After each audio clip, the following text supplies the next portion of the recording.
Hey there, community. Welcome to this month's Pen of the Avatar. We've got a fantastic and should be pretty fun show for you today.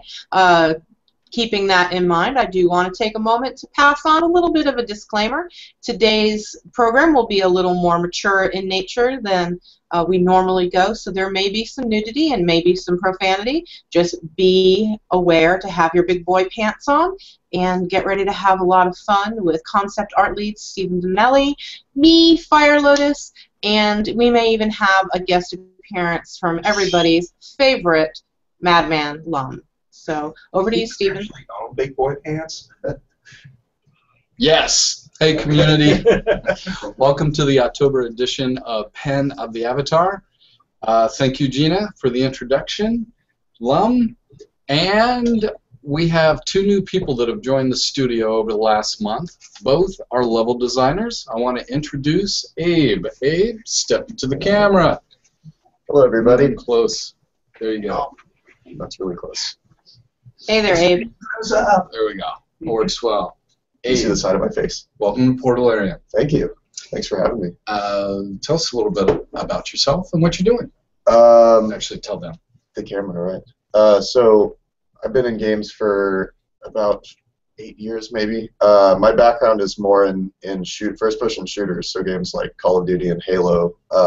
And I've always been a big fan of the indie scene, so I'm sort of getting back to my roots, as it were. So here on Shroud, I've been working on a couple new levels. My first one, Vertos Pass, is actually in the last release, so hopefully you guys dug it, and we'll continue making some changes to it to make it better. So. Awesome. So in traditional Shroud of the Avatar fashion, Lum, would you like to do the honors? Twist my arm.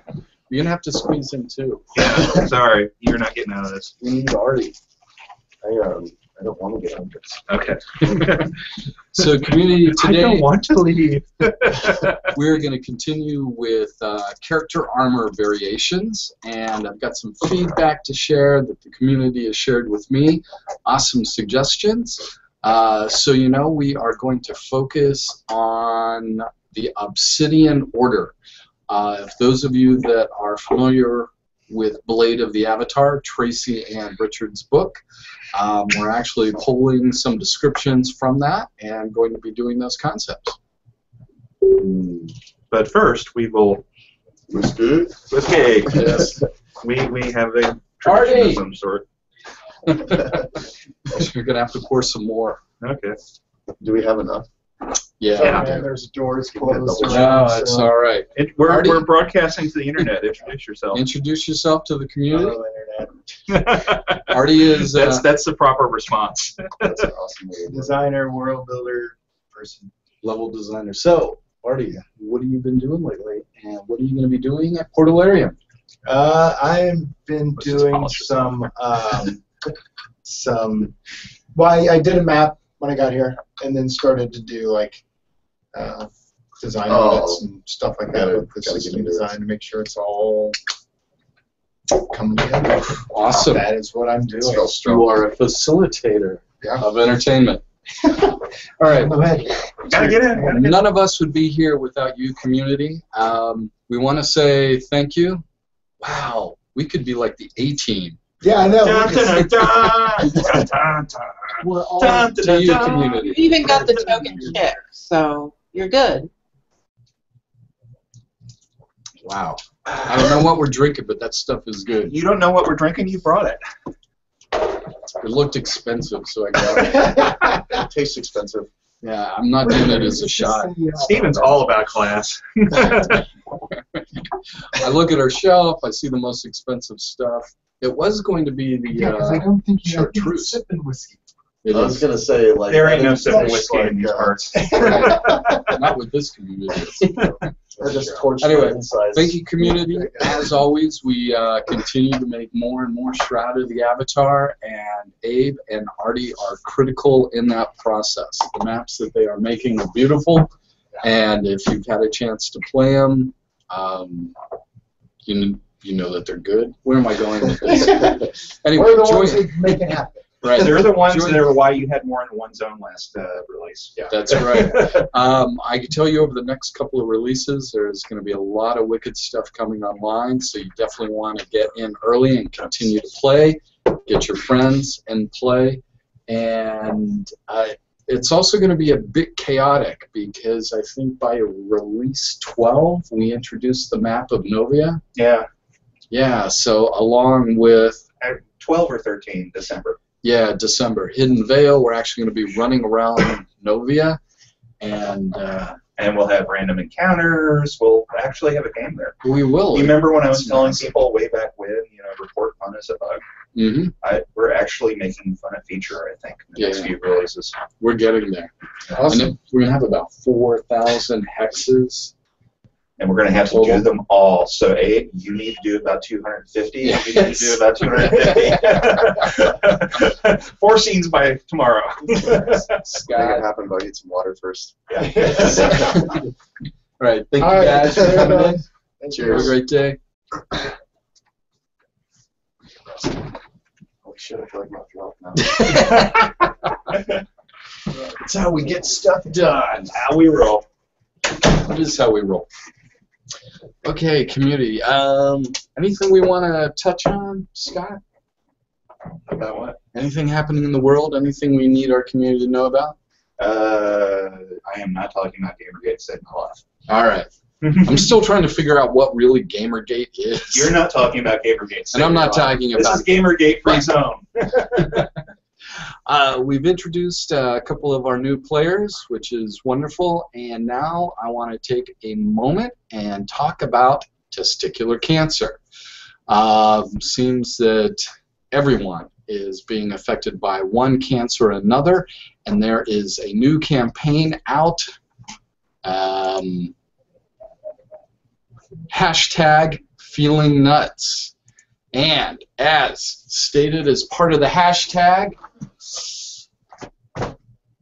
grabbing my nuts on air, and I challenge Richard, Lord British Garriott, Star, Dark Star Long, and Chris, the Cult of Spears, to also grab their nuts live and raise awareness for testicular cancer. Have you known anyone with testicular cancer, Lon? No. Okay. But I have known people who grab their nuts. Yes, and unfortunately I have, and it really sucked. It was once everything was said and done, the insurance company had a moratorium put on him That where sucks. he couldn't get health insurance for 5 years afterwards. That sucks. Yeah, I'm betting that's not the case now with Obamacare, but but still, you can go bankrupt off that stuff even now. yeah, God, it's screwed up. Anyway, so to my old friend who had to deal with that, this one's for you, and to all of us in the community that cancer has touched our lives, fight the good fight. Don't ever stop. I don't think we ever will. Nope. Okay, let's talk art. And That is the topic of the talk. yeah, I guess you're probably all watching this show for some art. Well, no, I think they're just watching it to see you grab your nuts. There you go. Do I need to do that again? Yes. Okay. One more time. I'm going to try and do it in slow motion. Slow motion. We'll see if screen grabs get posted. Actually, Yeah. there's probably screen grabs being posted right now. There's probably already a caption contest in the works. Yes, caption Yeah. contest. Here at Podo, we're all about the fans. So we're going to be talking about character creation, and we are going to be looking at some nudity. So that's male nudity. Which is really weird for the internet. I mean, the internet is like 90% female nudity. It is, and So we're helping catch up. we are. So And I think they will like the examples that you have picked out. Put it that way. okay. So let me switch you over here. I'm also going to go ahead and put your screen on feature, so I will become a disembodied voice. See you at the Okay. end of the broadcast, guys. What's Wow. up, fellow disembodied head? You don't want to say anything, Gina? Oh, I can still talk. They just won't see me. All right. Got to make sure Kirby grabs his nuts, or grab Kirby's nuts for him. Honey, are you aware? Okay. So we are going to be doing characters, and one of the things. Let me find my cool little link here. So after last month's concept armor variations, I posted a link with all the images, and I've got some great feedback from the community. Oakwind started posting some just fantastic armor, and actually I want to go back one more. So I posted the work I had done. We've got some requests for robes. We've had a couple of requests for mages, and what am I trying to get to? Okay, and then we get some armor examples that are absolutely stunning. This is all custom work, cosplay, LARP, SCA, who knows, but man, it is good. It is really good. I would love to see this, wear it, see how comfortable it is. Some great concept images, Dark Elves, and this plays into what we're doing today, the Obsidian Order. And actually, I'm going to talk about this one for a minute. You'll see that there are like giant spider legs in the background, and that motif is carried on the armor. If you're familiar with Drow and Dungeons and Dragons, you know that spiders play big into that, and I like what's done there. Let's see, and then I think we're okay, and then we've got this from Retro, this wicked skull helmet with these teeth. Somehow, some way, we got to get this into the game. This thing is really cool. It's speaking out to your heavy metal. It is. Total heavy metal. And then, let's see, more plate mail references. So, this guy here with his helmet, and then he's got the thing protecting his neck. I don't know. The gorget. The gorget? Yeah. I really like that shape, so we're going to try and work that in. And I have an image here, like I really like this plate mail here, and some Killer Roman armor, but it's actually this piece. It's very simple, basic plate mail, and as I'm starting and roughing out ideas, that's where I like to start. Now, in addition, for those of you that want to do some life drawing and sketching, man, I got a lot of these. I found this great website looking for reference. It's fineart.sk, and it's got human anatomy reference for the artists, and you've got some great action scenes. These are just random images. Actually, let me come back here to male fighting poses.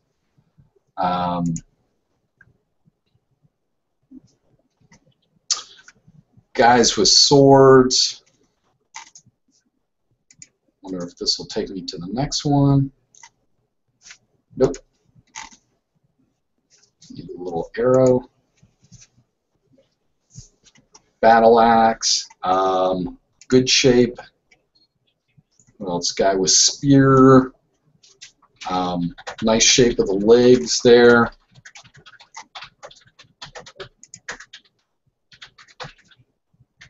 Fighting. I mean, that's just a beautiful pose. So, lots of great choice here. I was just actually looking for a male model. I didn't go looking for female, but if you're an artist, you're interested in doing life drawing, definitely check out fineart.sk. Fantastic reference. Okay, so as we've talked about before, the camera lies, and I'm going to start with a photo of me. This is a photograph of me standing just in some grass. You can see I didn't have any feet there. And then there is the heroic proportions of me.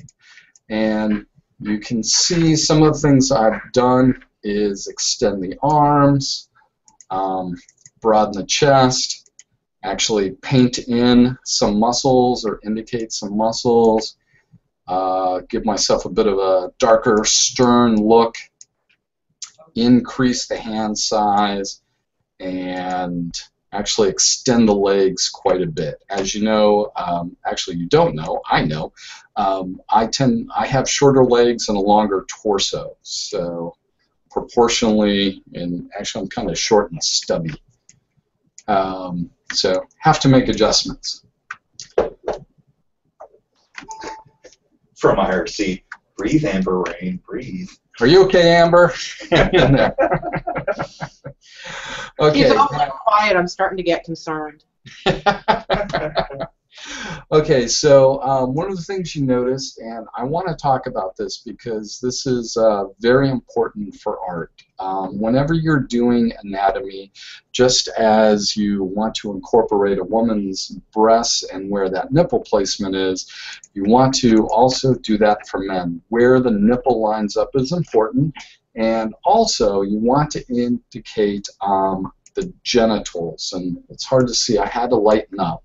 But it's very important that when you're drawing characters, and you can see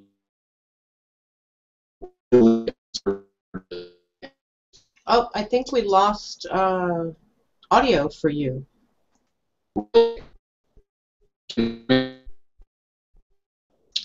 Nope, you sound like a robot.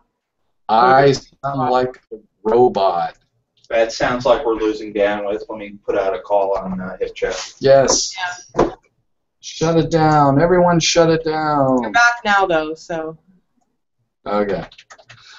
So I was saying it's very important that when you're drawing a male hero, character, creature, whatever it is, that you make sure to include the genitals, because it's part of the anatomy, and you want to always indicate that because it will, you have to be aware of it when designing costumes, armor, that kind of thing.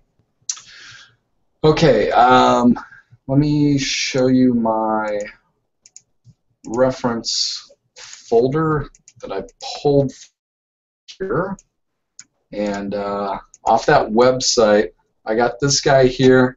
He's in good shape, relatively lean, nice definition in the legs and the body, and I actually got a kick out of the fact that the man suntans with a crucifix and has a nice little crucifix tan line. Made me laugh. The next one I found is this gorgeous shot of Jimmy Stewart in a suit, and you know, this is back in the 40s and the 50s where a man wore his belt up above his belly button, and in doing that you just have this long, statuesque long legs. It's really a nice shot. I grabbed just a reference of a body that's relatively proportioned, and next the Lego series. And I also grabbed a picture of a bodybuilder, and that's just useful so that you know where the muscles are and what they look like when you're totally beefed up. So using that reference, I was able to just repaint the photo of me into a heroically portioned body. And along with that, we have the Obsidian Order icon, which is a couple of cupped hands holding 3 shards, and then an empty layer for the armor. And before I get started here, I want to share this from Unseen Dragon. Portalarium. I love this. Oh man, this is awesome. I have my own Lego set. I actually squealed when I saw mine. It's the coolest thing. It's just, you can't even describe it. I'm going to totally show it at the end of the broadcast. Awesome. Unseen Dragon, thank you. That's brilliant. I love it. Okay, so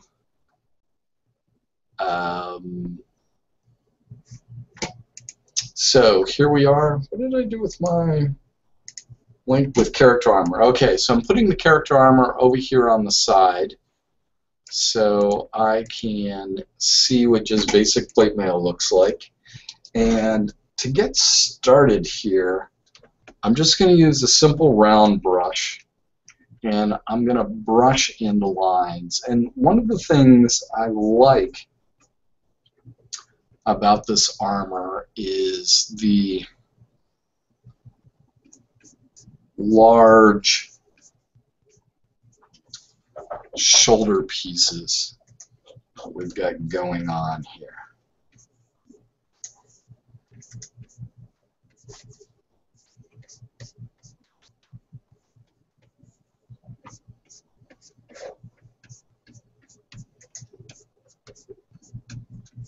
I just want to capture those shapes. And then we've got the body coming down. And then we've got something there. And we want to do something with that that gorget.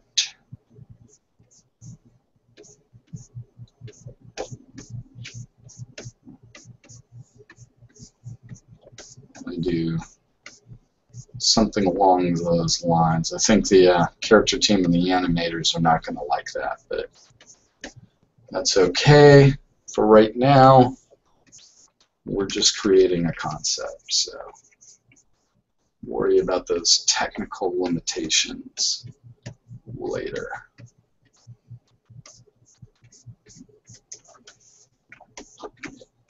Okay, got that blocked in. I'm actually going to take a look at a different image for how we're going to handle that waist armor. And do something along these lines. Now, I've gotten multiple requests for mages, and in this particular case we are actually going to do a mage plate mail hybrid. So I'm just going to put a long skirt there, a long skirt for the background, and then whatever we do for the knees and the lower legs, we'll show that right there. And we'll do some pointy shoes. Knights seem to have a lot of pointy shoes. Actually, if anyone in the community knows why knights, certain knights during history had long points on their shoes, I'm curious as to why that is. Let's see, and then got the forearm, the upper arm, and that's a basic shape. Now, the piece of armor that covers the elbow is interesting, but that visually, that's something you always want to include to say, hey, this is a knight in armor. And somewhere I've got a blurb about the Obsidian Order and specifically what they have. All we know is that they are black, shiny plate mail. We're going to make our guy robed. And as with everything in Shroud of the Avatar, there will be male and female versions. So, okay, so the next thing I want to be thinking about is this Obsidian icon. And I like the hands and the 3 shards. And one of the things that that the description talks about is the points on the armor. But one of the things one of our community mentioned was that points on armor, though it may look aesthetically really interesting, it's not practical, because your weapon will get caught on there. Or an enemy's weapon will get caught on there. But what I want to do is create something that uses the 3, and then certainly we'll have the symbol here on the breastplate, and then the hands coming down, and then we'll just, I know that just cuts off there, but we'll make it a point. Should have made it a point. Hindsight 2020. Actually, a little spoiler alert. In the novel, the main character actually comments on the impracticality of the armor, and that it was chosen for intimidation purposes, not the fact that it was practical, which is why he only liked to wear it if he was required to wear it. Ah. Thank you, Gina. That's awesome. I didn't know that. Alright, so I'm feeling good about those shapes. And what I'm going to do is just lighten this up and come in here and just erase away.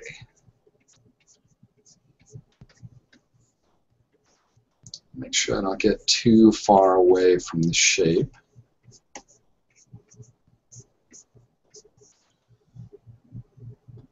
So Gina, you've read the books, correct? Or the book? I actually edited the books. Oh, fantastic. So, yeah, definitely read it through many times. Awesome. So can you tell us a little bit about it? Without giving too much away? There are people who still have not read it and who are waiting, actually, to get the physical copy, so I don't want to give out too much. I do know that I thought it was a phenomenal story, and not just, you know, biased aside. I really enjoyed the interaction between the 2 main characters, and the twists and turns that are in there, I think, are quite engaging. I think it's an enjoyable read. It's a fast read. At least I was able to do a chapter a week at editing, which, considering I don't have a full week, actually, I only have more like half a day to do it. To actually sit down and read it, I think I could probably knock it out in a good binge night if I tried, because it's that engaging. You just kind of want to know what happens next, and it moves along at a real fast, real enjoyable pace without being hectic. So, great book. If you haven't read it, I definitely recommend it. One of Tracy's better. And like I said, a little biased. A little biased, too. And besides reading excerpts for work, I, too, am awaiting the hard copy. I'm very much a paperback junkie and enjoy a good book.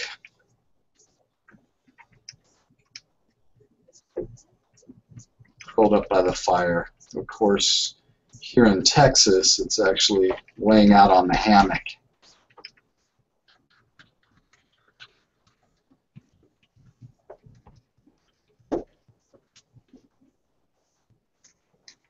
Okay.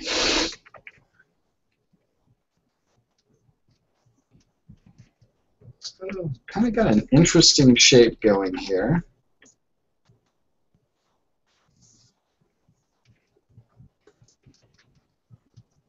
With that,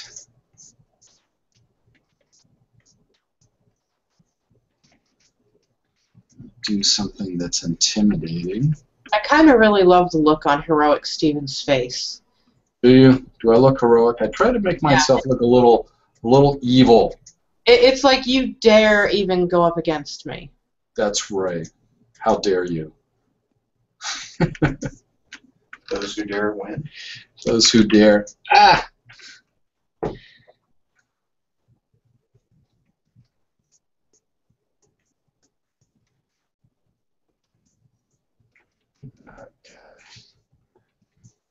Good light direction here.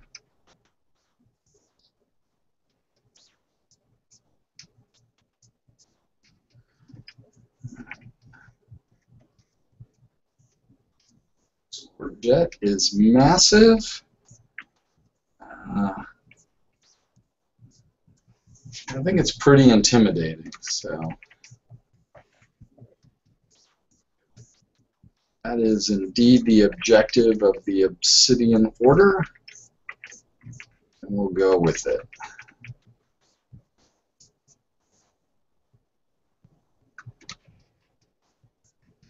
Figure out what's going on here perspective-wise. It's a little... I'm a little confused.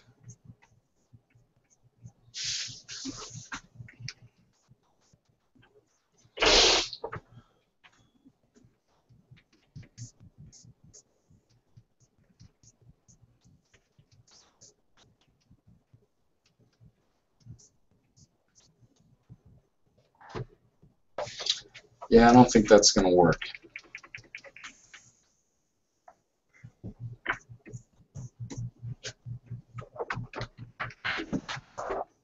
So one of the important things, as always with concepts, is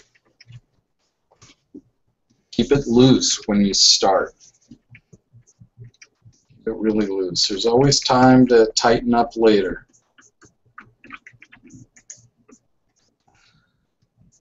Oh yeah, that definitely feels better. Okay.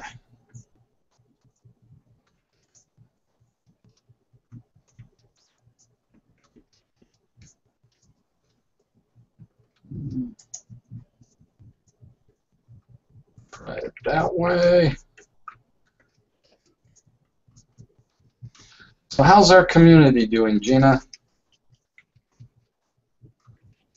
They are really enjoying the Obsidian armor, even though they're concerned that they wouldn't really be able to move. But again, that was part of the actual issue in the book, is that it was very impractical, and it was only worn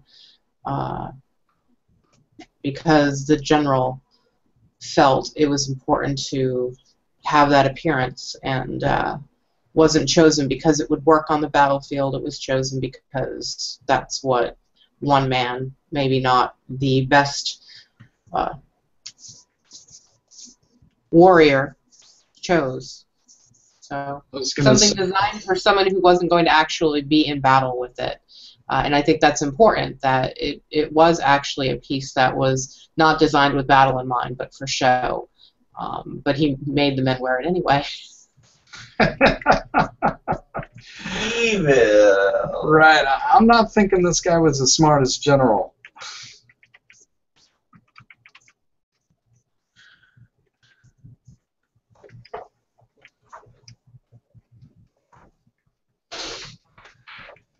All right.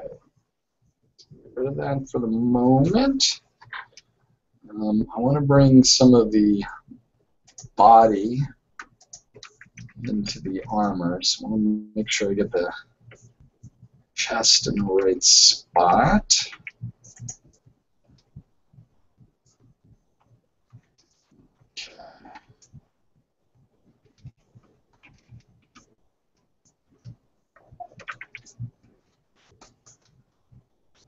So I do actually have some questions that came in from the community. I put up the article a couple days ago. Tell them we're not taking questions this time. Oh, okay. No, we are. Okay. I'm cool, whatever. But there was actually, Ravenclaw brought up, he was wondering if there was going to be any gorget type of armor, the neck armor, because that was mentioned very prominently in the game, or I'm sorry, in the book. And you mentioned earlier that the animators and character or modelers were going to hate you. So how does something like that, and likewise long hair, I know the answer to this, but could you explain a little bit on why that would be a tech issue, or could be potentially a tech issue? Yes. So, as human beings, we have an absolutely amazing amount of movement. And to emulate that would take quite a bit of technology. You would have the muscles, the way your arm turns and rotates, how far your neck moves, and then you would have to build all those animations. And you can certainly do that, but it would become incredibly memory intensive and would detract from other things that you'd want to do in the game engine. So a lot of what happens in game development is discussions about what is the priority of the experience. And having full, very human-like movement is, we certainly want to do some kind of fake look to that movement, but having all those abilities would be really hard. So when you take something like the Gorget,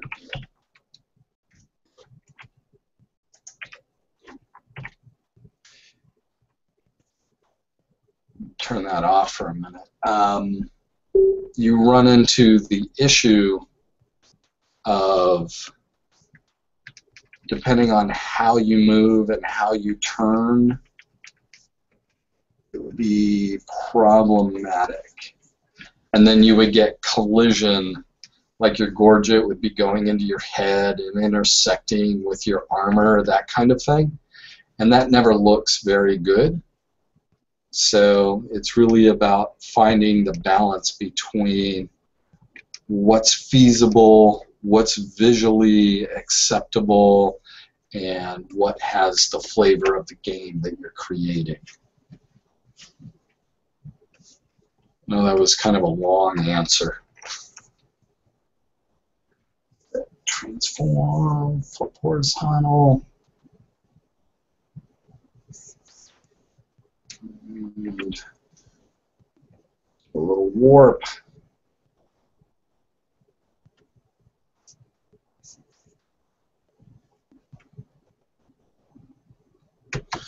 So the trick for me really is, how can I capture all those elements at the concept level so that the production team can actually get them in game?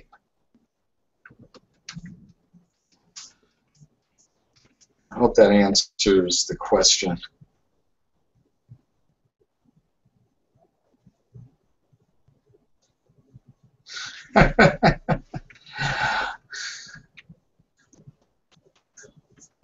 One big spike on a single shoulder? That particular piece was removable, was a sign of rank for the higher ranking.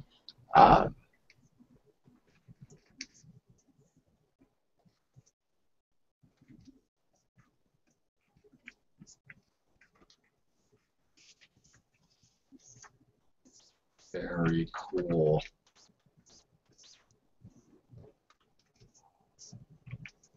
Make this a point. A lot of angles here.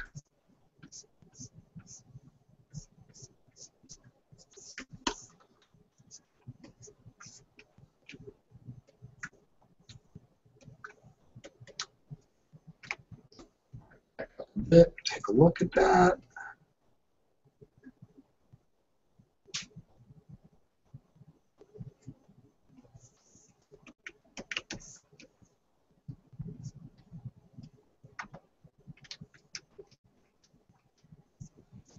Keep that center line in the right spot.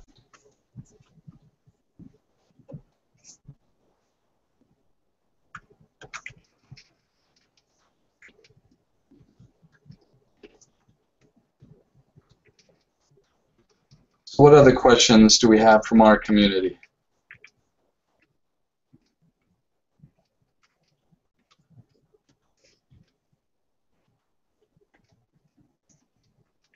Send those questions, community.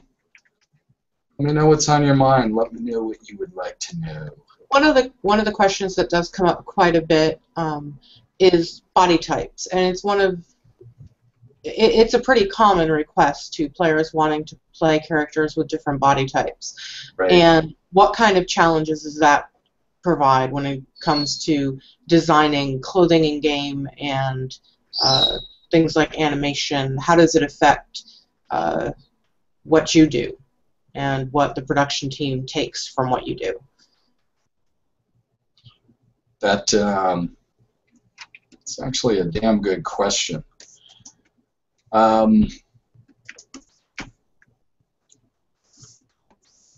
So in engine,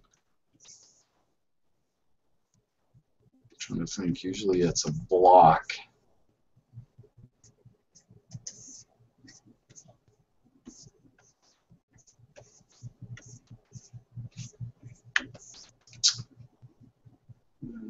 And spine comes down.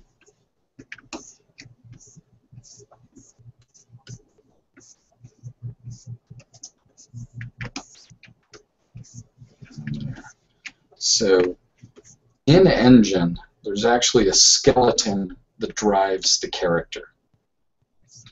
So if your character is always the same proportion, relatively the same height, so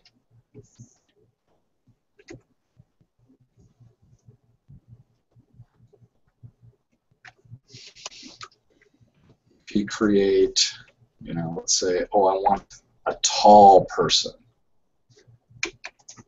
or an enemy, and they use the same skeleton, and that skeleton is increased proportionately, then you can use the same animation sets, you can use the same armor and the clothing, and you can scale uniformly. But as soon as you decide that, oh, this is going to be a giant, and he's going to have much longer arms and shorter legs. Let's say he's a knuckle dragger type giant. Then you have to create a new skeleton and a whole new set of animations for that. With a how can I do this? So with real people, we have marks. Like this little thing on my shoulder here, no matter how big I am, will always be there. The elbow, the wrists and the bone, my kneecaps, my ankles. And even if I was like a much skinnier person,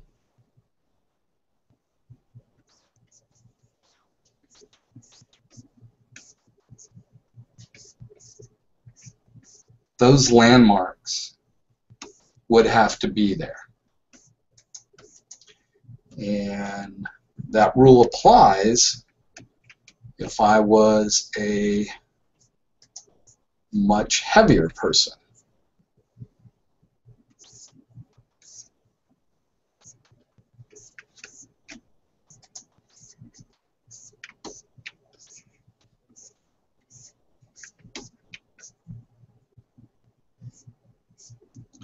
Those landmarks are always there, and I'll do a quick search, see what I can find. Give myself some chins. So to do that, this is how a human being really works. To do that in-game, because the skin is actually tied to these bones, so when you animate, you move and stuff,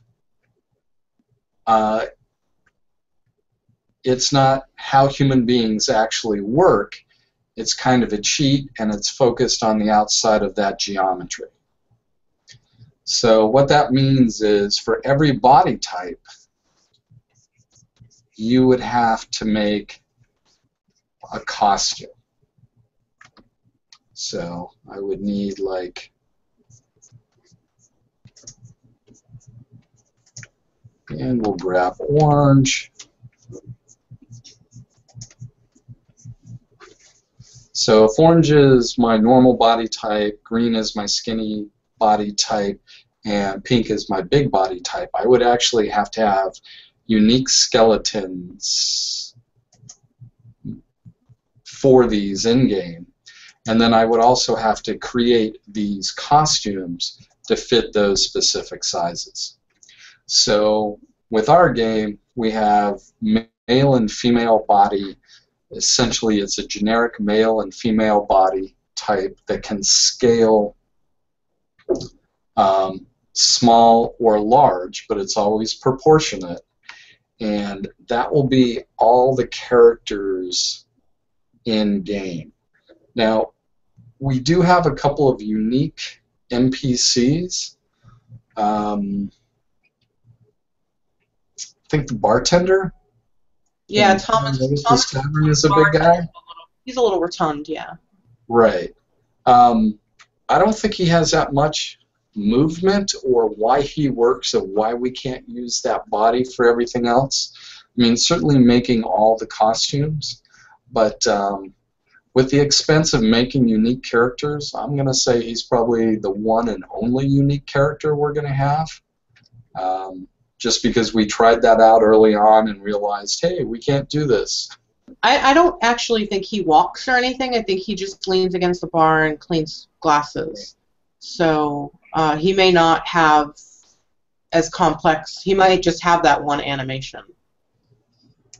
Ah, Ria's got a good question about asymmetrical. Right. This is actually, we're getting some really good questions here, so I am going to switch you back to me, and Gina will keep this conversation going, and I am going to do a quick search for body variations. Let's see if we can find some images here of the different game body. Oh, here's a good example. All right, come on. Size big enough to see. Let's try in-game body variations.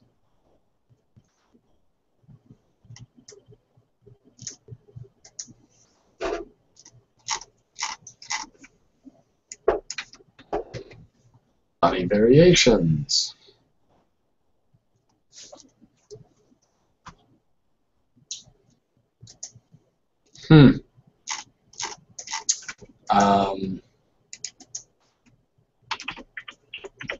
Skyrim have body variations? Well, they have mods, so. Mods. It's more like all they did was make half-naked women mods. Okay, so let's say half-naked women mods. Okay, some are full naked. God, what would it be? In-game body variations? Yeah. How about in-game?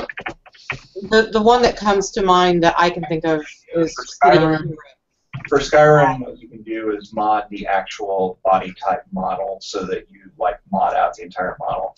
The problem is that takes effect for everyone. So if you mod in a heroic busty chest woman, every woman has that model. Yep. All right. Here's a good example.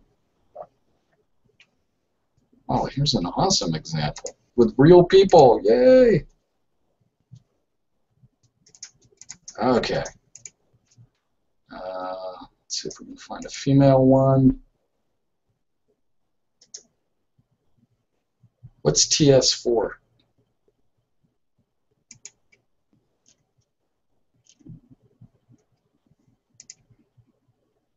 And I don't even know what that is, but you can take a look at that. Okay, so body shapes.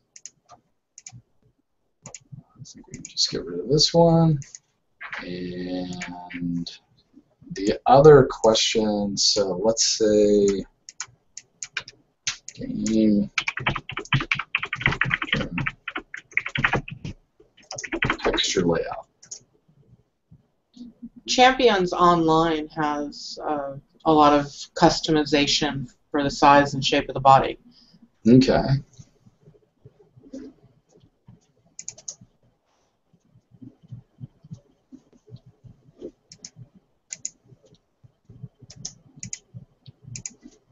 It'd be great if I could find the texture layout.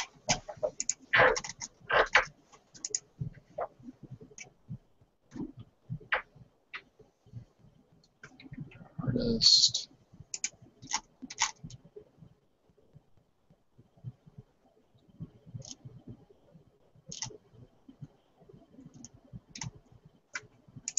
Is this it?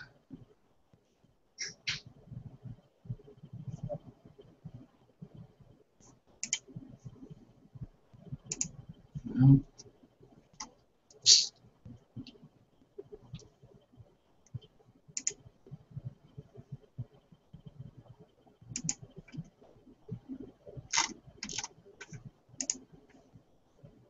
There we go.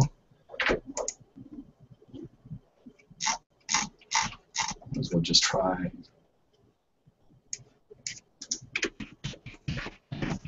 Gears of War.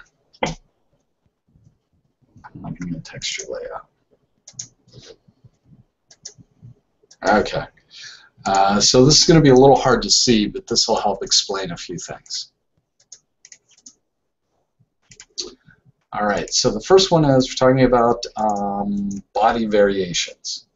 Okay, so this is, I guess, a boxing MMO. I'm not sure. And they've got 4 body variations here: trim, athletic, muscular, and heavyweight. And they all use the same skeleton. And you can see that the trim guy doesn't really look all that trim. Obviously, it's a stylized game. And the heavyweight is not that much heavier than the muscular guy. It's just changing the stomach. So these are using all the same skeleton.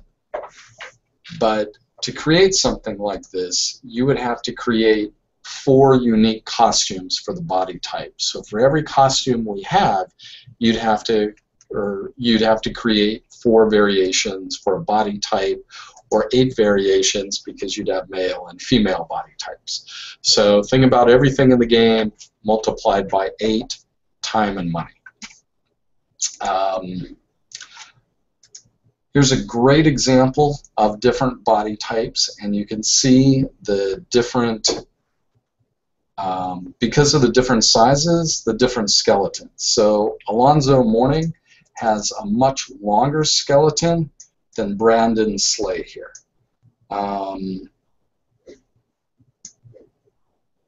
Looks like Alexei has, I'm going to say, longer forearms than Brandon.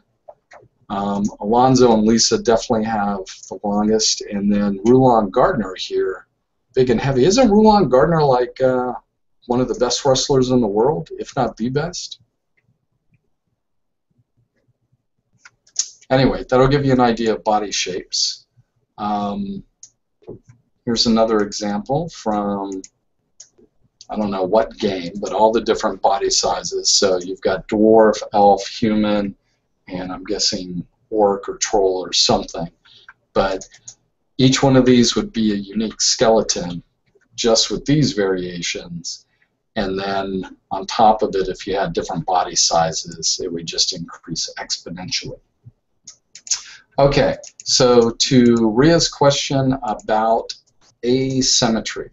So this is a Gears of War character, and Gears of War, long before it came out, it was published by Microsoft, so I actually got an inside look at it.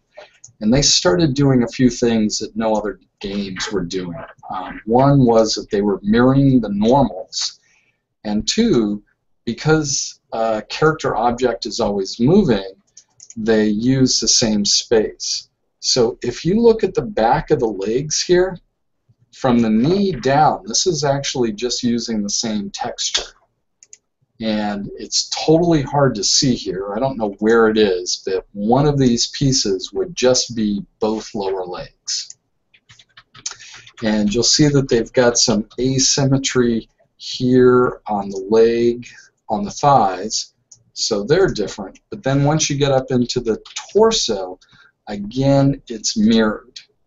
And there are some people that will even do what's called quadding, and that is so that you can actually take half this leg and use 1/4 the texture size. So this type of process, this allows you to get super high resolution game characters, and this has been a standard for, I don't know, well over a decade. All right. I hope that answers those questions. I know that was a bit long-winded, but it is what it is. Good question. I learned something new, so I think it was worthwhile. And I think they're enjoying it too. Good. All right. Back to armor.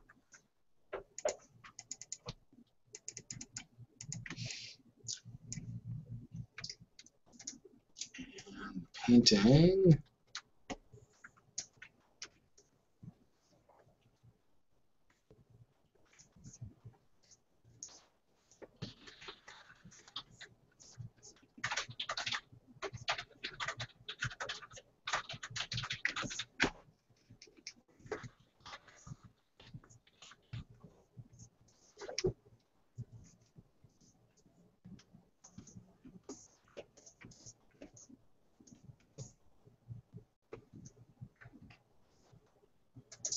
All right.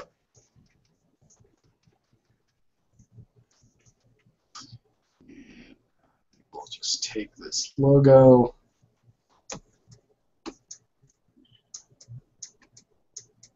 Bring it over here. Use our warp tool.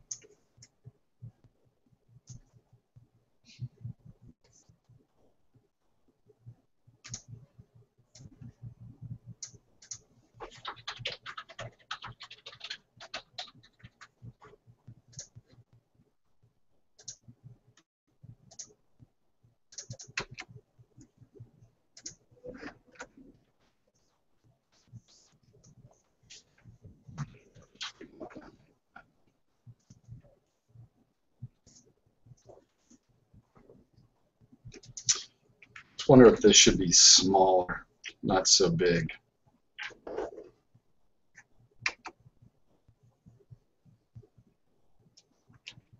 I mean, I like the way it occupies that space, but it seems to be too much. So I'm going to go with something like this. And I'm actually, at this point, I'm just going to merge it all together.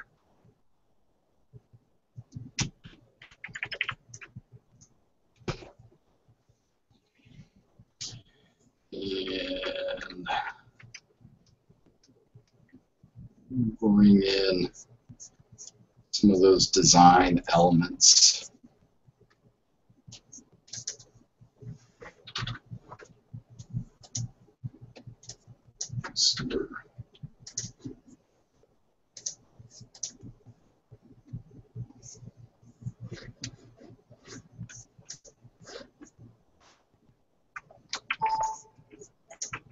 Oh, I really like that shape. Yeah, I think this is This is actually going to be some pretty cool armor. Might make me go to the dark side. Been there, Gina. Hush. Did you hear Okay, that? it might make me go back to the dark side. Okay.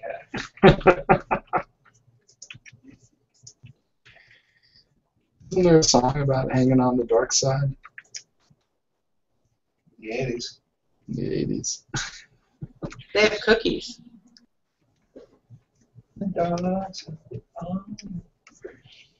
You sing it? No. Come on. No. Got to work here. This is work? Yeah, but it's not helping my check-ins. Okay. Alright, so continue that shape since we have a triangular motif going on here. Because we want to be intimidating.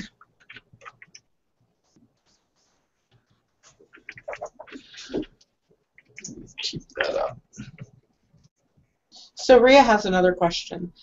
She wants to know how the black symbol will be recognizable on dark armor. It's going to be very hard to see. The description is black on black. Actually, there might be some red or silver, but we'll do an outline or something to make it pop.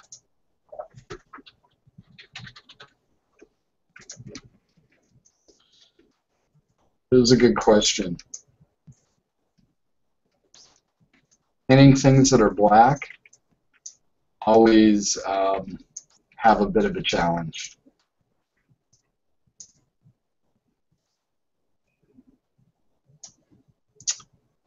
Okay.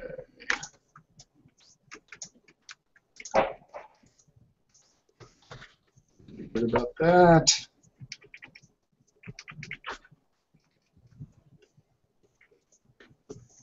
So I'm going to come over here to the left arm and just the design motif that I've started here. I'm just going to carry that through.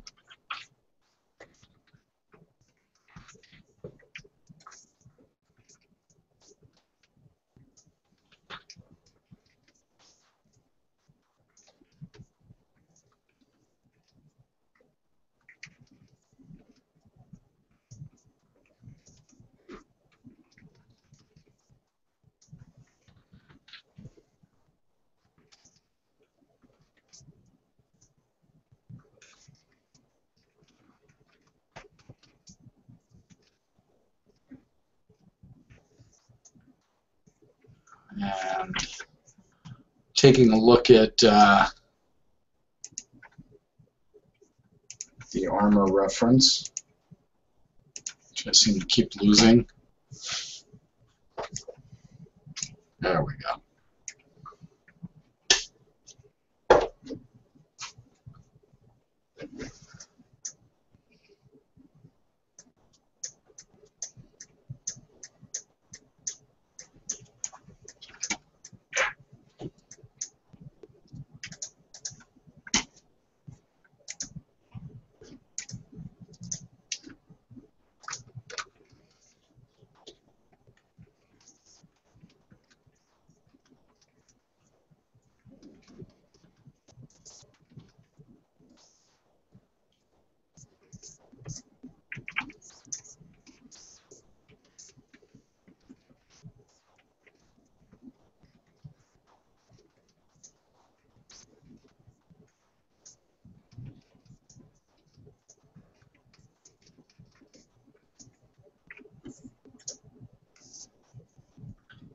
It's kind of non-discriminate, spiky stuff. Not sure what's happening there.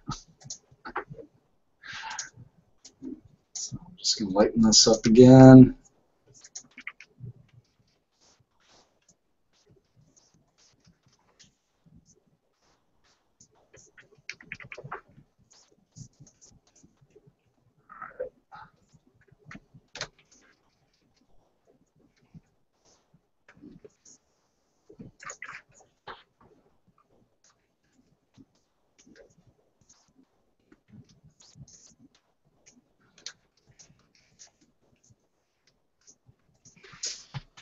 If any of you in our community played in Release 10 and made it to Amberine's birthday party,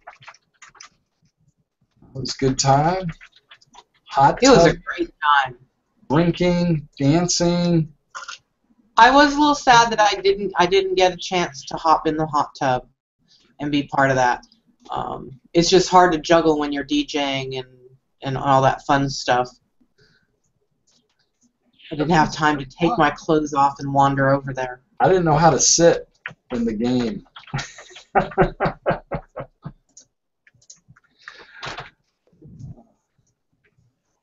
It was a good time.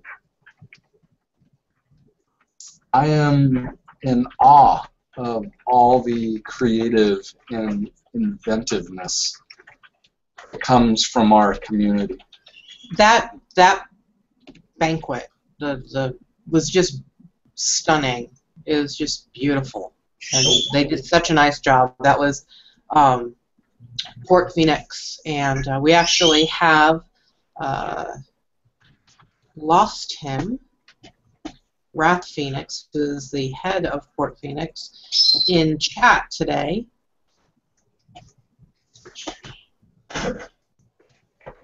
So you did a great job, and it was fun for me to get out of the tavern and do a show someplace amazing like that. Yes. And, by the way, Lady Amberine wanted to wish you a happy belated birthday because you just recently celebrated a birthday not too long ago. I did. We are both Libras. We are special.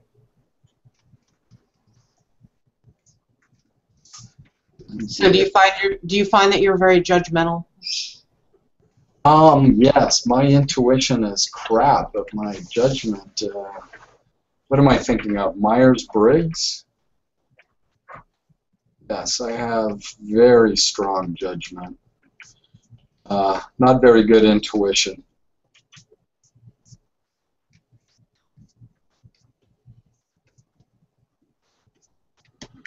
Look at those spikes.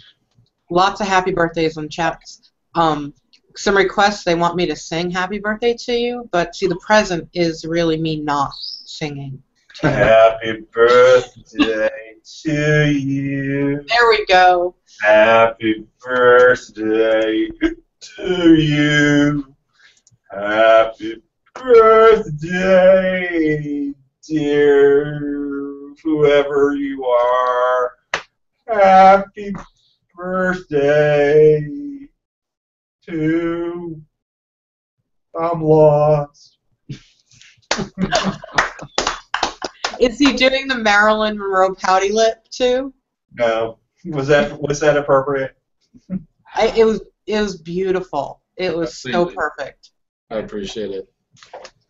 I celebrated my birthday this weekend with my son and my girl. And my son wanted to go to a trampoline palace. Those of you that have had kids have probably seen this thing, but I'm wondering how many of you actually got out there and bounced around on the trampoline. Took about half an hour to get back into it, and after an hour I had had enough. The next day is when the age really sets in. Yeah. All you joints start feel- to remind you. Oh my God, bone grinding against bone. Oh, it was a lot of fun. I think I left Amber speechless. Did you? Yes, and now she's wanting to copy that clip. Yes, Amber, you can copy that clip and use it against me. My God, if they put me as a soundtrack to the Braemar Graveyard, what else can go wrong? You're the soundtrack to Braemar? Yeah, if you remember you go on that stone in Braemar, you hear me singing that song. What song was that, Mom? It was like some Broadway standard, I forget. I was just completely going off cuff. Okay. You're good at that. Yeah. Hey, Lum, can you scat? What? Like jazz scat? I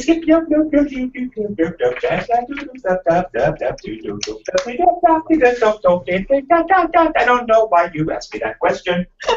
That would be a no. Because I wanted to see if you could do that.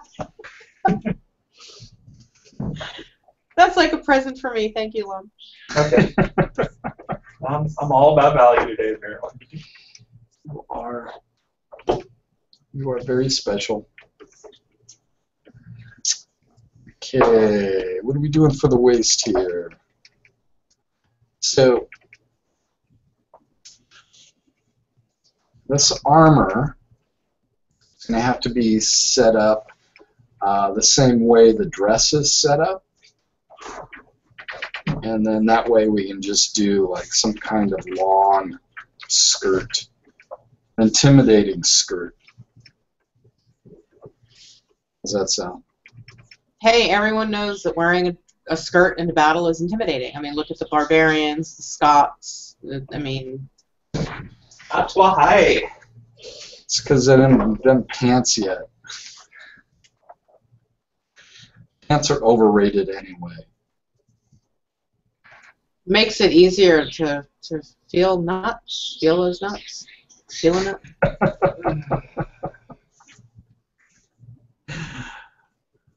Heading for disaster. We passed disaster about 3 turn-offs ago. Really? Yeah. Okay.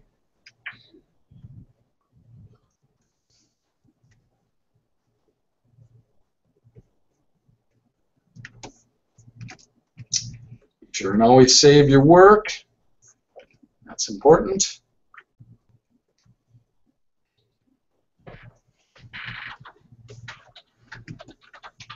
Okay. So now on the hip here, we'll capture the same feel as actually the shoulders. So I think I'm just gonna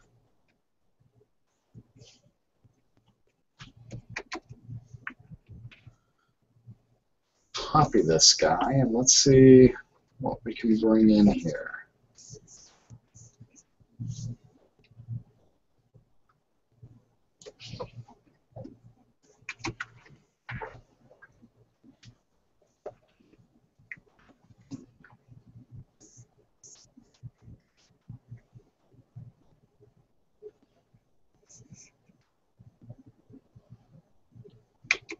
So I think that's going to work.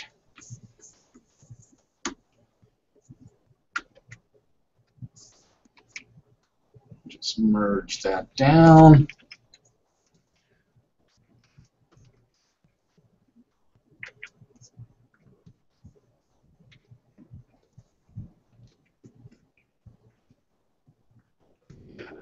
Because this is the thigh. Make it a little bigger.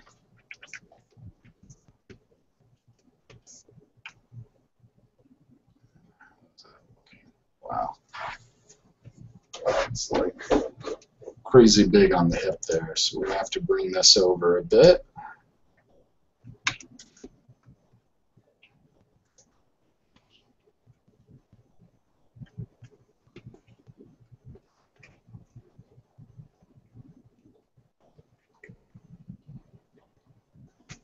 Something like that.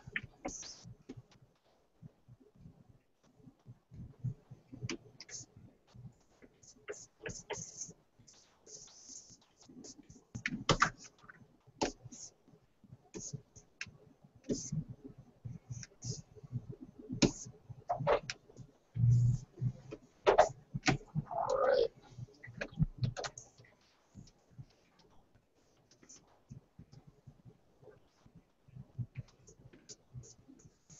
So about 15 minutes here. I'm going to stop, introduce the community to some character work that I've done, and our most crucial NPC in the game. Mm-hmm. Some people are aware of this, some aren't. It might be spoilers for some people. It's not really a spoiler because you're going to see her literally the first moments of the game. Oh, that's true. Can't be that much of a spoiler, can It's it? going to spoil the opening seconds. No! Damn you, Steven, you ruined the game for me. I want my money back.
Warp it there.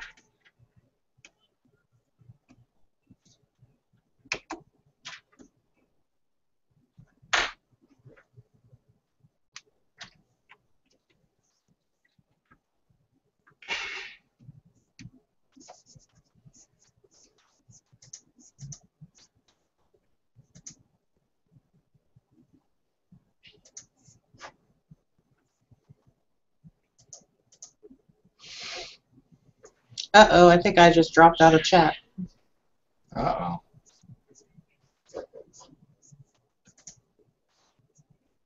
No, you're still there. You may be ghosted.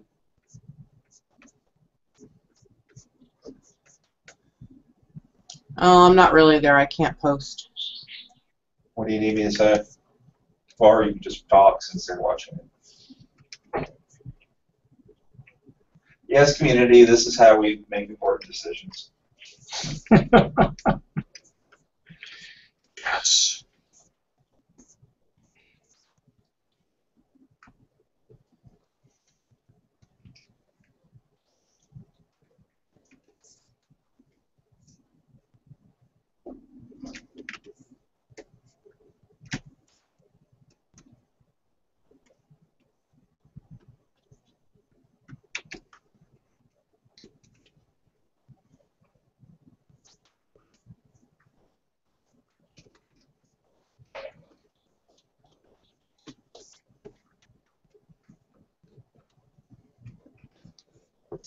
Okay, I'm feeling good about where that's going.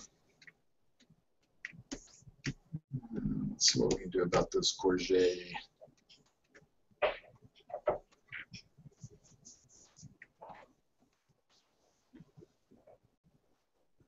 Work it into shape.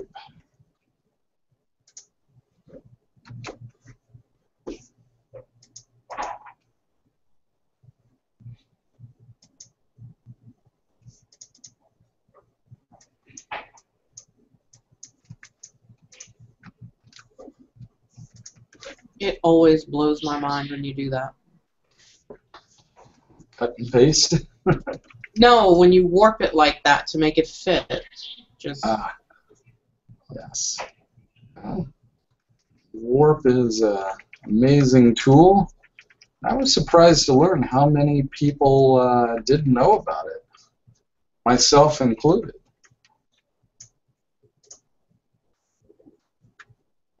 All right.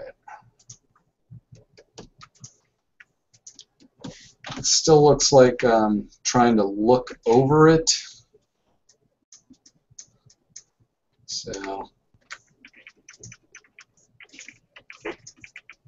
it's going to need some work, but we'll save that for another time. And maybe it's just a matter of putting a second layer in here.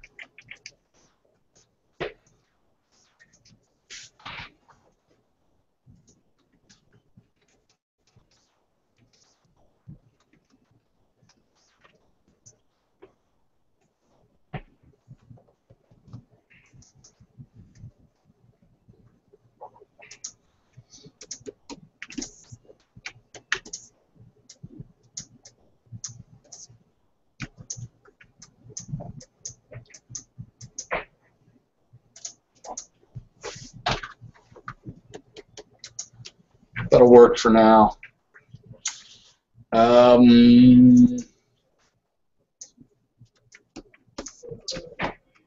see here.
And I'm just indicating the shape of the leg underneath here.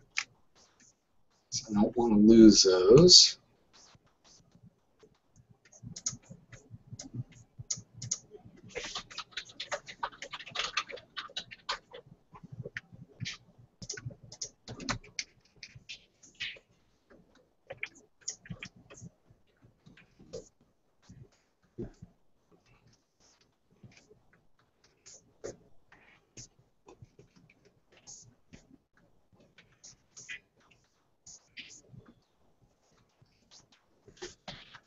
And we definitely got to do some kind of symbol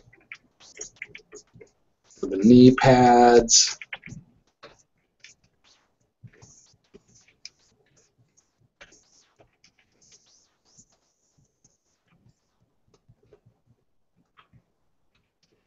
Honestly, that's going to be it for that guy.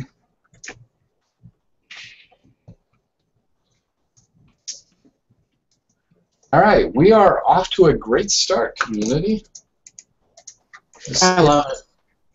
The armor for the Obsidian Order. Just do a quick review. Don't be afraid to. So finally, you are the Dark Lord. Is that what you? I am the Dark Lord. So using a photo reference of myself here, gave myself some heroic proportions and a stern look. We got the Obsidian icon there, and honestly, everything here is just one painting. You can see the loose sketch down below, and then you can see the more detailed layers. And it's, I mean, besides the character on the background, it's just that one guy. Or I should say it's just the armor and the costume and stuff, and it seems to be coming along nicely. I'm happy about that. All right, so I'm going to save that for now, and I'm going to show you some previous work that we had done. All right, this is the concept for the leather leaf armor. And if I remember correctly, I'd started this concept on the show a while back, and I think I worked on it too. I finally got a chance to finish it off, and I'm pretty happy with it. The thing I like a lot about this is that it's very painterly. I've got a lot of the scratchiness coming through. I've got the detail, but it looks like a painting. So I'm pretty happy with the way that came out. And I've got her jumping or landing as she shoots. And she's got this cool raven bow, which maybe we'll put in the game, hopefully. I don't know. Let me show you how I got here. So originally had this rough, and it was okay. I wasn't too excited about it, and I wanted more action. So I went to this jumping pose, which is, I don't know if anyone shoots arrows while jumping, but if they do, they're badasses, so that was important. And then the clothes on top of it. And this actually evolved into character armor. I think the epic leather that's currently in the game. And, oh, yeah, I got the sketches in here too. That's good. So that's where those sketches started.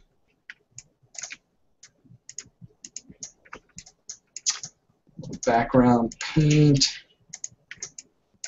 cloak, quiver. We got the body.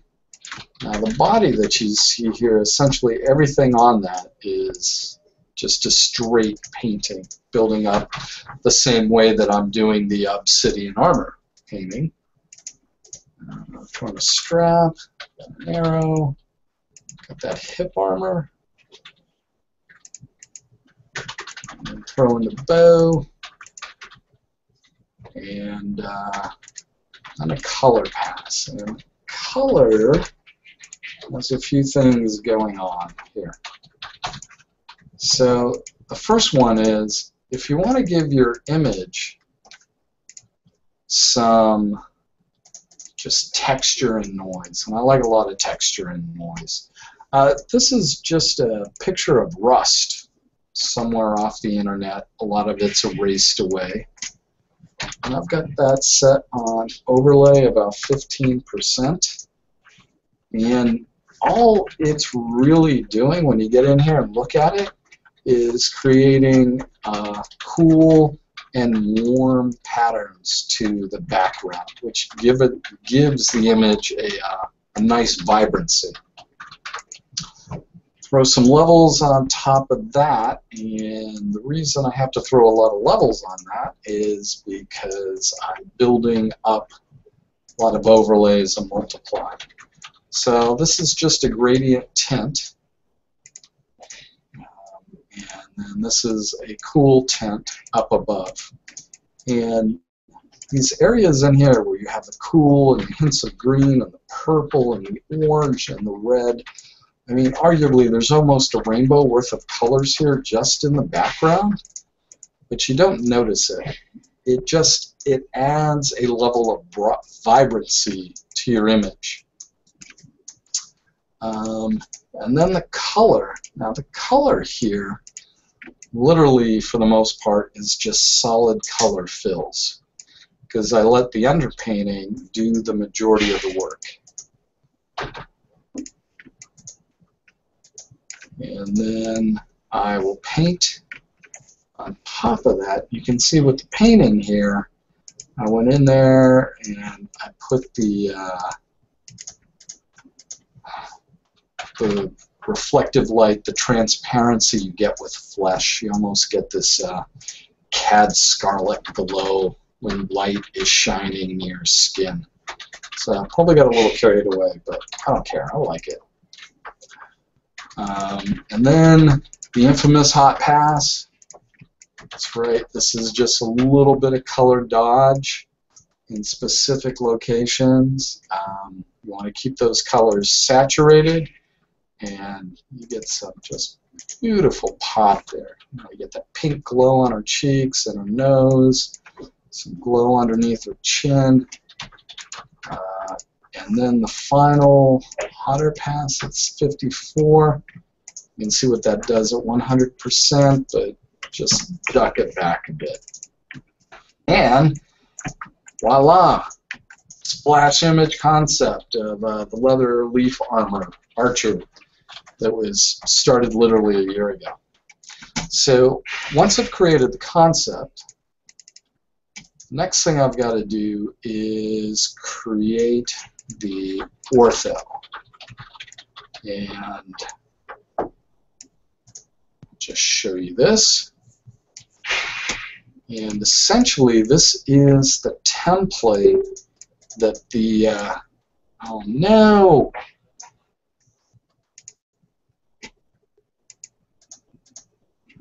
Trouble now.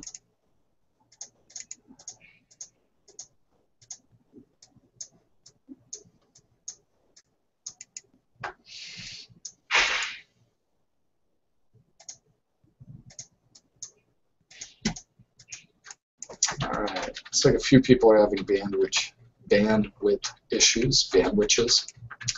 So you can see I've just interpolated the concept into flat art. and what that does. And I also used a male model since the concept was in female. How that translates to the production guys and where the colors go. So as they build this, they can literally just sculpt right on top of it and get an idea of where everything's at. And that, the character team, this is what's most important to them, so that they can actually build the model. Okay. Who's our newest VIP?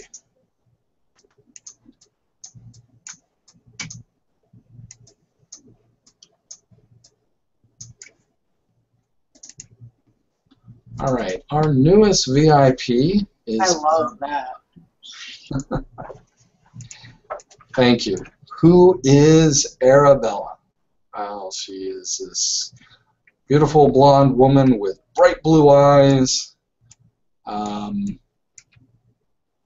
And she's a bit of a ranger. Her clothing is very subdued because she's more of a background player. And who is Arabella? Arabella is... She wants you to think she's a background player. Right. She wants you to think she's a background player. Who is Arabella? We're not going to give a lot of detail of that right now. She is a key, pivotal part of the story. You meet her from the start of the game. Yes. So she will introduce herself. Yes. If some of you remember the early versions of the cinematic when it was a cloaked woman in the forest beckons to you. Yes, and if you remember the story sneak peeks from when we were introducing a novel, those were also told in her voice as well. Correct. So Arabella is a pivotal character and she's actually been on my to-do list for over a year now. And I was supposed to shelve her again, but I'm like, no, I'm not. Some things just need to get done. So how did we create Arabella? Now, Arabella is much more detailed and tightly rendered than I normally would. Come on in. Joseph, guest appearance. Hi, everybody. I heard there were shenanigans going on. There are shenanigans. I even have some scotch. Oh, coffee is good for me. Okay. I got to work today. As opposed to us. Right. Like, what are you talking about? Hi, everybody. I just wanted to come in and say hi. I like that beard. Yeah, I'm working on it. This is my hob beard. Oh, is that Gina? Hello. I'm here. Your hoblob beard? This is my hob beard. Working on it for Oh, November. do you want to plug the hoblob? Well, I think those who know about it know about it, but those of you Ultima fans out there, November 15th and November 16th, I'm going to try to create the most authentic Britannian LARPing experience ever. If you haven't heard about it, check out hearthofbritannia.com. There's a link to it. If you're an Ultima fan and you like to whack people with foam swords and say thee and thou and buy stuff with fake coins and eat barbecue and drink beer and rabble and camp and all kinds of fun stuff, check it out. And who will you be able to rabble and camp with? All kinds of great people. Me, Lord British, Starlong, a lot of ex-Origin employees are going to be there. A lot of the people that the Origin or the Ultima characters are based off of. Looks like Steven's volunteered to be there. I am partaking. I will be a NPC. I think that's what you wanted to do, unless you just wanted to run around and whack people. No, I'm new to LARPing. All right, we'll figure it out. Come LARP with us. It's like acting, but the sword I carry will be real. Gorm's going to be there. He just walked by. If all goes well, he's going to beat Richard with an oar again. Awesome. So that's the plan. Lum, are you coming to this? No. Are you sure? Yeah, that's fine. I've got other plans. Well, we'll look at the pictures. Right. All right. Have a good one, community. Thank you, Joseph. Oh, that's awesome. Okay. Where were we? Talking about Arabella.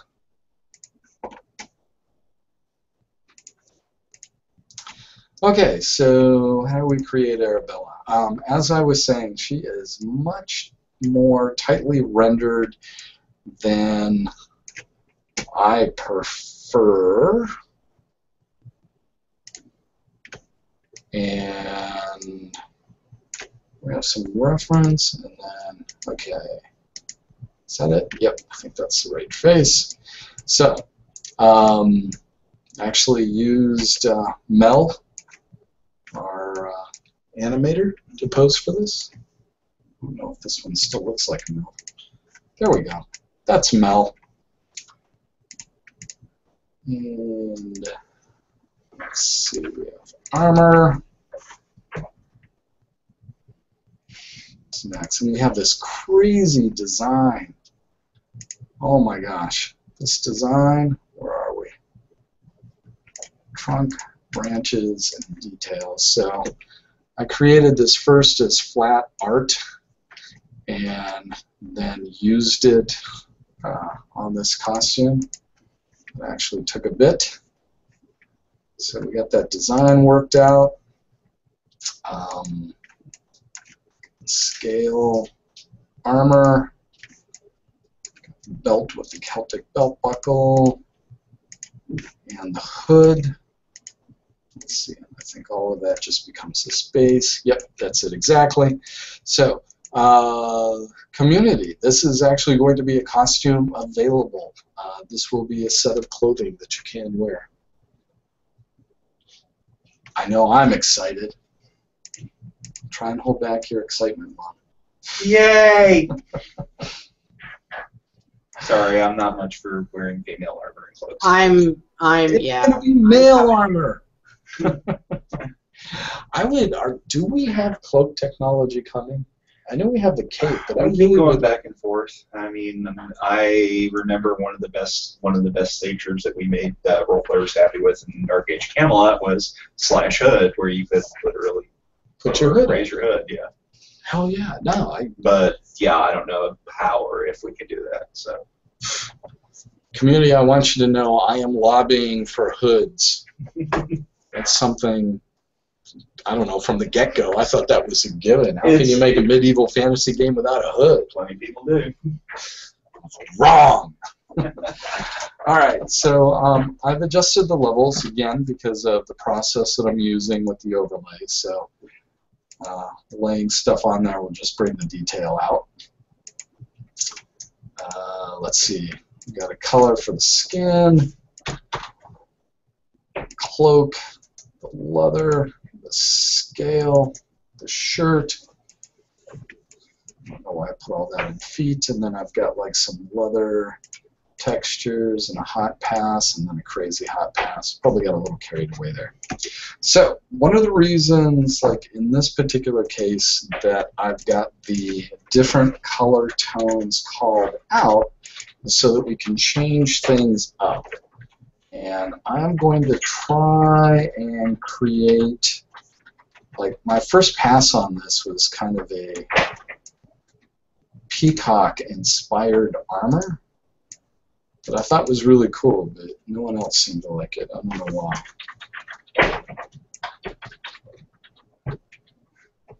Oh, I know. It didn't fit the character, did it? Design base. Which one are you? That one. And I think you could.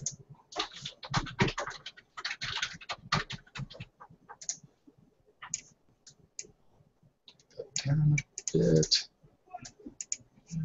This one.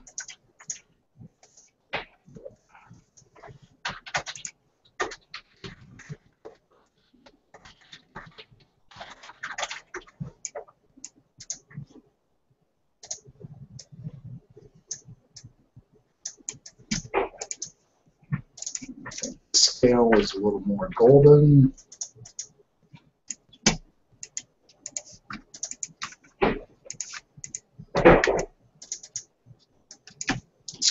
And cloak.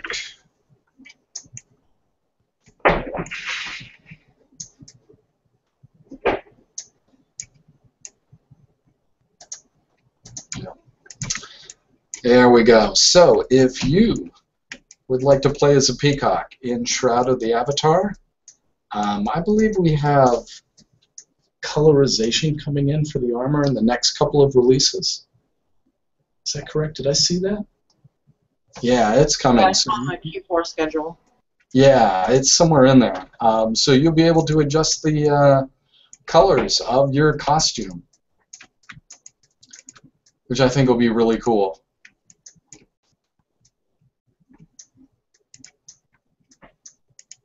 And then crazy hot splashy color.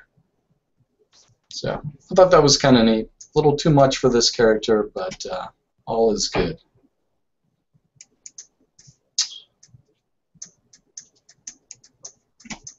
All right, so that is our latest VIP.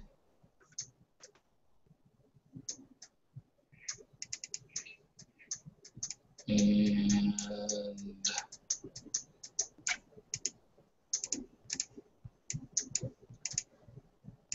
must be an ortho.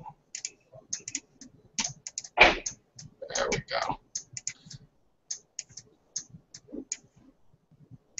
And that brings us back to our character. Community, I totally mistimed that. I thought that was how we were going to wrap up the show, but we have 15 minutes left, so I'm going to keep it going. If you have questions, please share them with Fire Lotus. Tell your friends about Shroud of the Avatar. If you played in the releases, you know how much fun they are. So get your friends to join. How much is it to get into the early release? It's $45. Yeah, it's $45. That's cheaper than a console game. And there's a $20 Alienware coupon, or basically right now, that would allow them to apply that, and it would only be $25. You can't beat that with a stick. No, you can't. So you can actually be playing our game now, pre-alpha 11. Don't quote me on this, but I think we have 16 or 18 pre-alphas before we hit alpha. I don't remember what the number is, but we're going into the springtime, which is awesome. The project will be alive for a little over 2 years, and we're going to ship a game with 4,000 hexes, hundreds of NPCs, monsters with crafting, combat, dancing, drinking, hot tubbing, Frivolities. high diving, frivolities. I like that word. Absolute bedlam. We're waiting for a chance to use it. I've gotten a request, and Rio would like to see my minifig. I think it was Rio who asked. But so this is Little Lady Fire Lotus. Is she not awesome? Awesome. And so she sits on my desk and helps me when the forums get unruly. Is that why she has a big hammer? Well, the best part is her head turns around. Hold on. And so she's got this look too. I don't know if you can see it, but she's got the angry, scowly look. Nice. I like it. All right, so yes, if there are any more questions, please share. And we're just going to finish out as I continue to work on our Obsidian Order armor. Lum, anything else to add? Whee! Sorry, I'm busy teaching all our NPCs how to give directions. Sounds good. Do you know we have a tour guide? We have a new tour guide next time. Excellent. What was wrong with the old tour guide? He was giving out the wrong hats, and now we got to give out a new hat.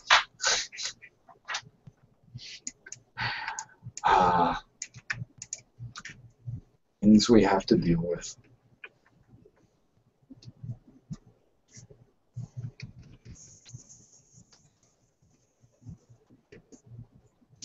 That up.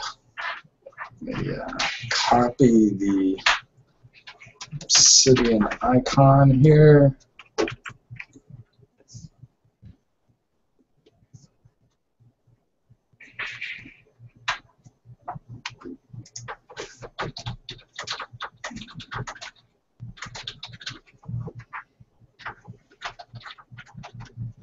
And I'm going to warp it.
So how often do you go back and tweak things that you've already called done?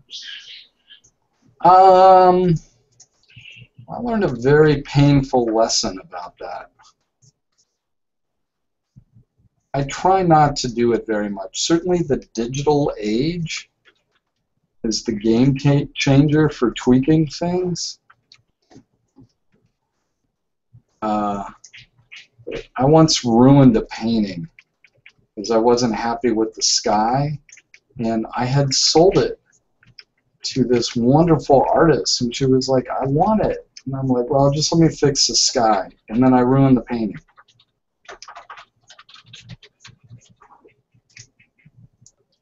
And cheated myself out of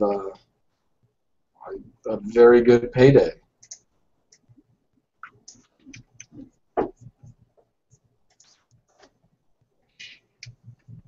God, I wish I could remember her. Well, I know that I just took a painting class, and I did my very first one was a raven pair, and I hate the way the branches came out. They drive me absolutely crazy. And the second one that I went back in, I got much better. The technique for the branches was a lot more refined, and it looks more like a tree. So I was much happier with it. Immediately wanted to go back and redo the background, and they said I could paint over, and my husband was like, no, you're not touching it. So there's a little bit of selfishness in that, and that is it worth to go back? And I know as a writer I do that a lot. Like I'll read over something that I wrote and I'm tempted to tweak it, especially going back at a later date. The temptation is always there. Try not to act on it though, because it's already out there. Right. I don't know the answer. I mean, I know some artists have gone back and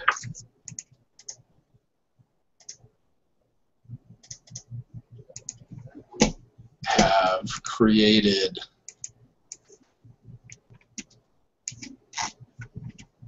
some amazing art. Let's take a look at Frazetta Swamp Demon.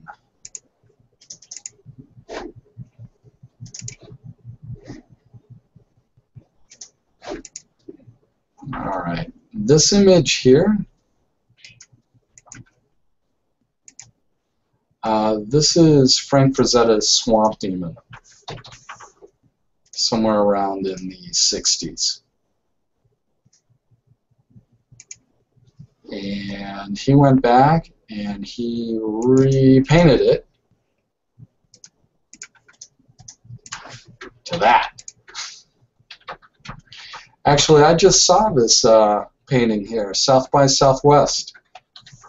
They had Robert Rodriguez set up a Frazetta museum for the week, and Swamp Demon was one of the paintings. So from that to that, how can you not go back and fix things?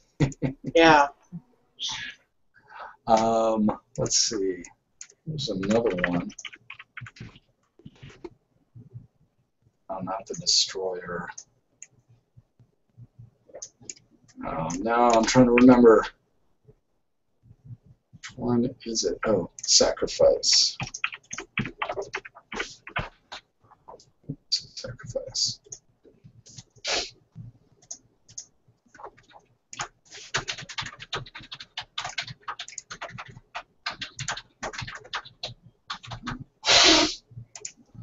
So this one has much more subtle variations from when he went back to fix it.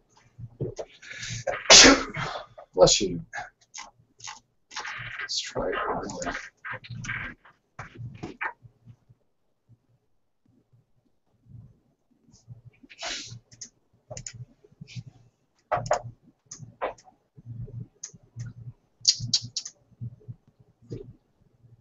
Oh, well, well.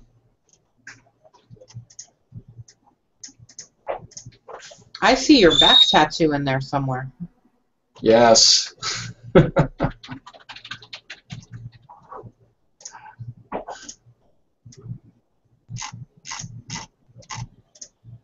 end up referencing Frazetta a lot just because I paid attention to him. So if you see the arch of her back and that gap between the table and her back and the curvature of her breast and her tummy, if you actually see this painting, you can see that her back was flat on the surface and the shape of her tummy and breast were very different in her arm. And I think his leg changed or something. So him going back and adjusting this painting was really just about polishing it and making it feel better. Actually, I think we can do Frazetta Destroyer.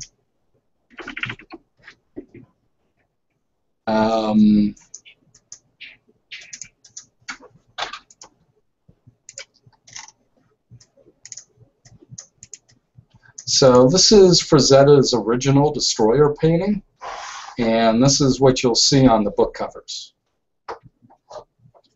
And he went back and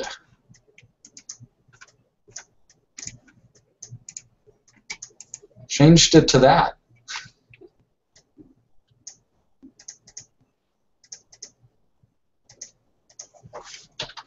So yes, going back and doing your work or redoing it, I certainly think that within limits there are some things there.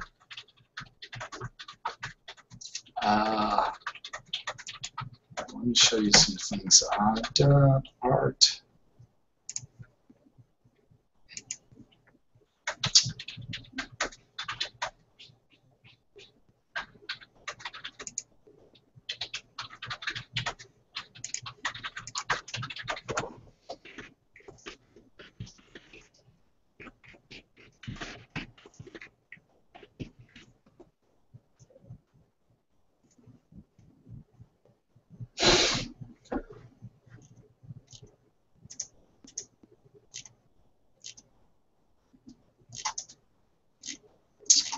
Yeah, that's not going to be an easy find. This is a Tomb Raider painting I did for the collectible card game back in the 90s. And what you see here is different from the actual painting. I went in and touched this up digitally. And the stones that she's running along here were actually all white and lichen covered and highlighted. And I actually wanted to have them covered in moss. So I went back in here and digitally altered this foreground here to capture it and just played with it a bit digitally to improve it. Now the downside is if anyone ever wanted to buy this painting, this is not an accurate representation of the painting anymore. So those are my thoughts. Going back and changing things. Pun intended, it is a definite two-edged sword.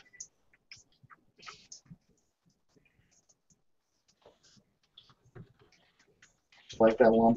I did.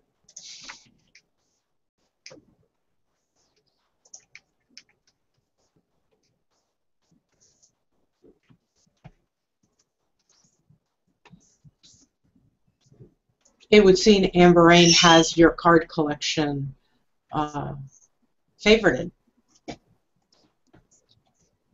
My card collection? Yes, the cards that you've done art. Here, I'm sharing.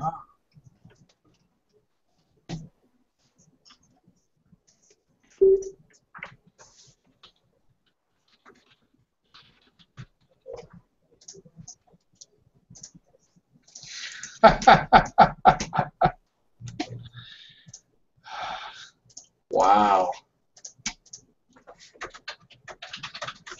Can you blow these up at all? Not really.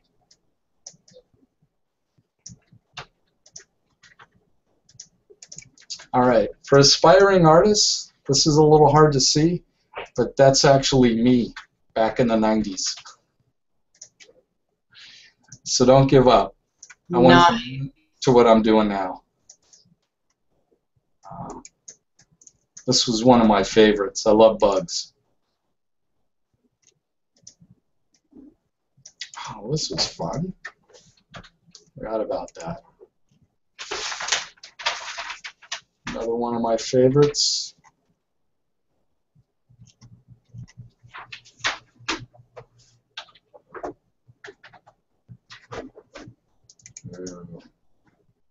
And the infamous Stroke of Genius. There's that Tellurian Academy.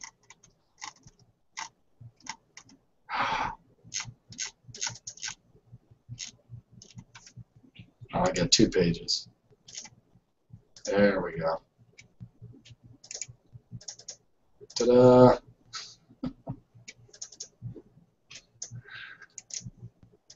And this is a favorite. If any of you are fans of Blue Oyster Cult, this guy actually has a Blue Oyster Cult symbol on his arm. You can see it in the card.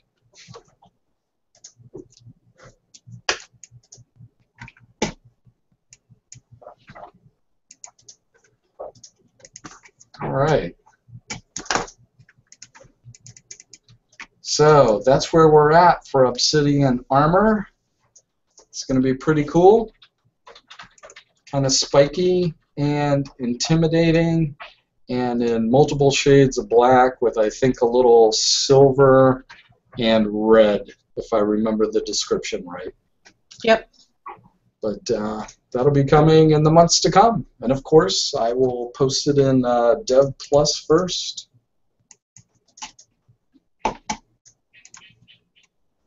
Am I back on camera? Yeah. You are. I'll post the art in Dev Plus first, so our Dev Plus community can get a look at it. And then eventually I'll put it in the art gallery and people can weigh in, check it out. As always, share your ideas. My special thanks to, who was it, Greywind? God, I hope I got that right. Oakwind. Baron Dracus. And, okay, really? Who posted that badass helmet? Retro.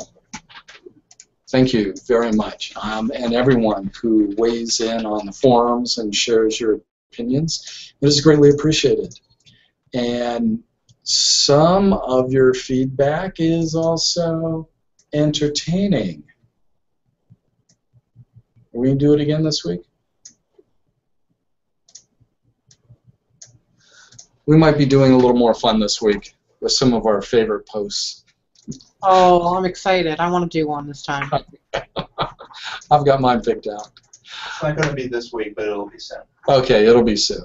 Before release 11. And yes, Gina, we'll get you to do one. Yes. We might spend an afternoon doing it. I have so many to choose from. I don't even know where I start. Yeah. You can only choose one. I only had one, so I was kind of happy about that.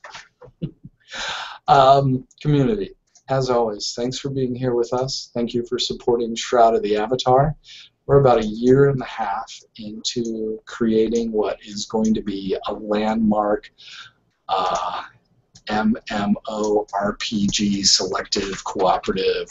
I don't know what the hell they're using for buzzwords right now, but it's an absolutely badass game. We're going to do a ton of stuff in it. And the best part about it so far, honestly, is you. The community is fantastic. Getting in the game and doing stuff and joking and role-playing is a really good time.